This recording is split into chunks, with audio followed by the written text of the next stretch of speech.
Ya, Assalamualaikum warahmatullahi wabarakatuh. Kami dari kelompok 8 mau mempresentasikan tentang tugas besar analitik data logistik kami. Di sini, perkenalkan, nama saya Muhammad Hanif Rashid. Saya Anggita Tali Simbolon dengan NIM 10 20 32 33 0001. Dan saya Muhammad Hasan Abdul Ghani. Oke, next. Kemudian, di sini saya akan membahas tentang latar belakangnya. Efisiensi pengolahan pengiriman penting untuk kepuasan pelanggan dan daya saing perusahaan. Data geografis titik pengiriman, frekuensi, jarak, dan kombinasi rute, serta produk memberikan peluang memahami hubungan pola pengiriman produk dengan klaster geografis. Perusahaan berupaya meningkatkan efisiensi melalui pengelompokan geografis, pola kombinasi produk, dan analisis pola pengiriman untuk mengoptimalkan rute, menciptakan nilai tambah, dan meningkatkan produktivitas. Next. Oke, selanjutnya di sini ada rumusan masalah. Yang pertama itu bagaimana cara menentukan pengelompokan titik pengiriman yang optimal untuk menciptakan rute yang pengiriman baru yang efisien. Nah, yang kedua itu bagaimana sih pola kombinasi produk yang sering dikirim bersama dalam rute yang sama dan bagaimana pola tersebut dapat dimanfaatkan untuk meningkatkan efisiensi layanan. Nah, yang ketiga itu apakah terdapat hubungan antara pola pengiriman produk yang sering dikirim bersama dengan klaster geografis dan bagaimana hubungan tersebut dapat mendukung efisiensi operasional perusahaan. Nah, tujuannya itu untuk mengelompokkan titik pengiriman, menentukan rute yang baru. Terus yang kedua, mencari pola pola kombinasi produk yang sering dikirim bersama pada rute yang sama. Lalu yang ketiga, menganalisis apakah produk yang sering dikirim bersama memiliki pola pengiriman yang berhubungan dengan klaster geografis. Lalu di sini ada metodologinya. Data 3 itu berisi informasi 500 titik pengiriman dengan 5 kolom utama, yaitu delivery point ID, latitude, longitude, terus delivery frekuensi, dan distance from center. Dari dataset 4 ada mencakup 1.500 entry rute pengiriman dengan kolom utama rute, terus yang mengidentifikasi rute secara unik, dan produk yang mencatat daftar produk dalam teks seperti sus, laptop, pizza, chair, shirt. Terus data ini juga lengkap tanpa nilai hilang dan sangat cocok untuk analisis pola kombinasi produk yang sering dikirim bersama. Next. Di sini ada alasan pemilihan metode. Ada data 3 itu clustering dengan pendekatan K-means. Untuk analisis ini, metode clustering menggunakan pendekatan K-means dipilih karena keunggulan dalam menangani dataset yang besar. Next. Terus ada data 4, association rule mining dengan pendekatan ECLAT. Pada analisis ini, metode ECLAT rule mining menggunakan pendekatan ECLAT dipilih karena efisiensi yang tinggi dalam menangani dataset dengan banyak kombinasi item. Next. Kemudian ada flowchart. Nah, di sini flowchart itu menggambarkan alur penelitian yang dimulai dari identifikasi masalah hingga kesimpulan. Langkah pertama adalah mengidentifikasi masalah, dilanjutkan dengan menentukan tujuan penelitian. Selanjutnya terdapat dua metode utama, yaitu clustering K-means dan metode ECLAT. Untuk clustering K-means, proses meliputi input data, pembaca data, pengolahan data, preprocessing, standarisasi, visualisasi data, hingga analisis hasil. Sedangkan pada metode ECLAT, langkah-langkahnya mencakup input data, pembacaan data, pengolahan data, preprocessing, pembersihan data, penghitungan jumlah item, visualisasi data, dan analisis hasil. Next. Di sini Nah, sintaknya itu digunakan untuk menginstal pustaka Python bernama a priori. Kemudian import libraries. Sintak import itu mencakup berbagai alat untuk analisis data, visualisasi data, dan algoritma pada Google Colab. Ada NumPy digunakan untuk operasi numerik seperti array dan matrix, sedangkan Pandas untuk membantu manipulasi data dalam bentuk tabel. Dan untuk visualisasinya, Matplotlib dan Seaborn menyediakan berbagai opsi seperti grafik dan lainnya. Nah, standard scaler dari scaler itu digunakan untuk standarisasi data, Kemis untuk mengelompokkan berbagai fitur, dan a priori dari pustaka a priori membantu menemukan pola dan hubungan antara item. Kemudian sintak di atas ini untuk mengupload modul file. Ya.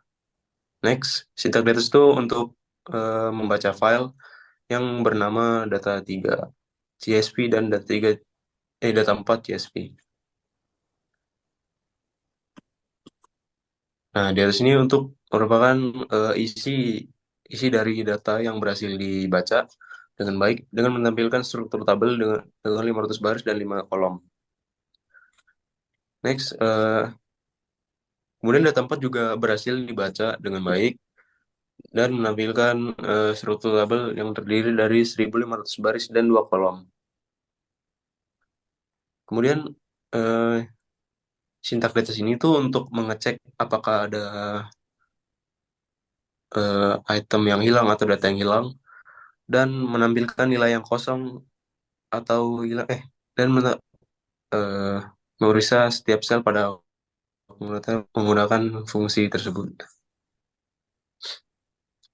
Hal yang dilakukan juga sama pada data 4. Dia mengecek apakah ada data yang hilang. Next. Untuk di type sini digunakan untuk memeriksa tipe data dari setiap kolom dalam dataset 3 dan 4. Sama seperti ini. Next. Nggi, mau ngomong? Nah, di sini tuh ada parameterisasi ARM. Nah, di sintek ini itu digunakan untuk menemukan pola hubungan antar item dan dataset. Next. Nah, selanjutnya ada parameterisasi clustering. Nah, sintaks ini tuh bertujuan untuk menentukan jumlah cluster optimal dalam algoritma K-means clustering. Next. Nah, di sini tuh ada hasil parameterisasi RM yang menunjukkan bahwa hubungan antara jumlah clustering dengan nilai inertia atau total jarak kuadrat antara titik data dan pusat cluster. Nah, nilai ini itu cenderung menurun signifikan ketika jumlah cluster bertambah. Next. Nah, di sini tuh selanjutnya ada standardized data. Sintaks ini itu digunakan untuk melakukan proses standarisasi data sebagai bagian dari processing dalam machine learning. Next. Selanjutnya ada developing model. Nah, di sintek ini itu digunakan untuk melakukan klasterisasi data menggunakan algoritma K-means clustering. Nah, dalam sinteks ini dibuat dengan parameter. Oke, next. Selanjutnya dilanjutkan oleh Wajan. Di sini masih di clustering. Di sini ada visualisasi clustering K-means. Sintaks ini digunakan untuk membuat visualisasi scatter plot guna menampilkan hasil clustering menggunakan algoritma K-means. Next. Nah, ini tuh adalah hasil dari visualisasi scatter plot menunjukkan bagaimana algoritma K-means membagi data ke dalam beberapa cluster. Next. Lalu ada asosiasi, di dalamnya itu ada item count.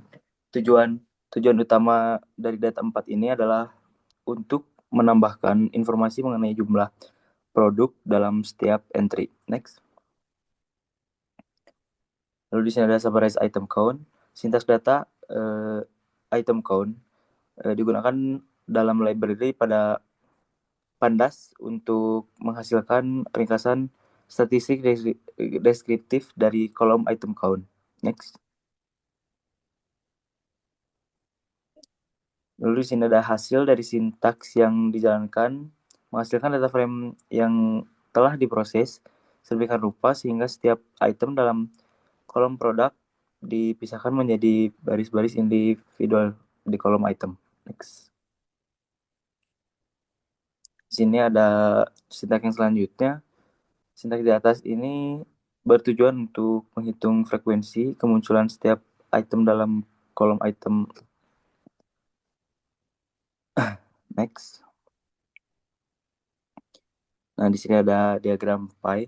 Sintaks di atas merupakan script Python untuk membuat diagram pie menggunakan pustaka Mat, apa Matplot Matplotlib.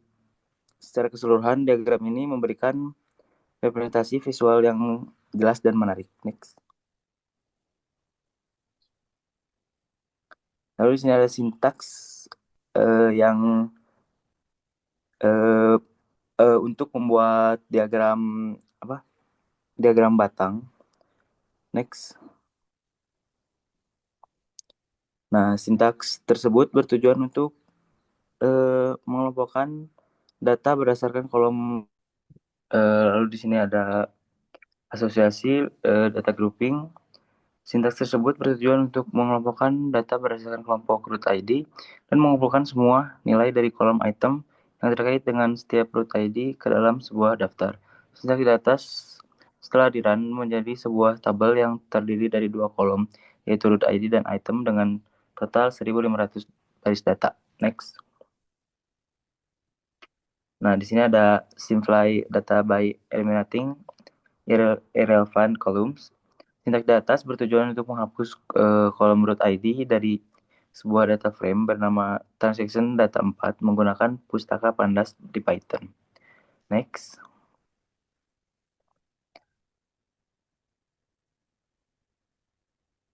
Nah, lalu ada convert data. Sintaks tersebut bertujuan untuk mengambil data dari kolom items dalam sebuah data frame bernama transaction underscore data 4,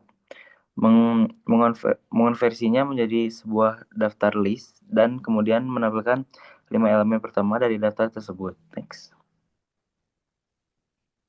Sintaks ini lalu ada a priori algoritma. Sintaks ini berfungsi untuk menganalisis pola pembelian produk menggunakan algoritma a priori. Next.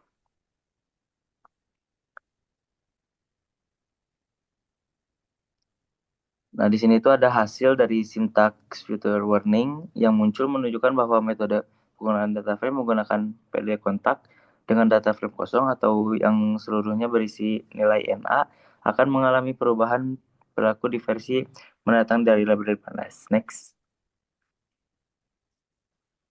Lalu ada Find Customer Processing Partners digunakan untuk menampilkan isi dari variabel result data tempat yang berisi dari data hasil analisis asosiasi antar produk. Next. Lalu yang selanjutnya ada select the row with the large value. Select ini digunakan untuk memilih sejumlah baris dengan nilai terbesar dari kolom tertentu dalam sebuah data frame di Python. Next.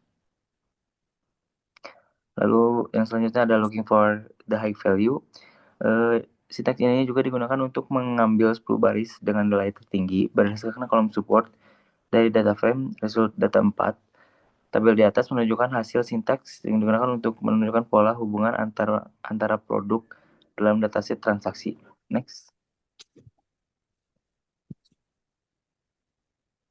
Oke, akhir kesimpulan.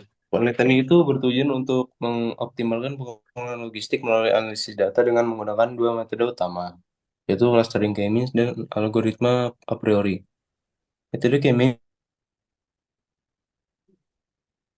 kan kedekatan geografis, frekuensi pengiriman, dan jarak dari pusat distribusi. Dengan visualisasi hasil clustering yang menunjukkan distribusi data sesuai dengan karakteristik geografis.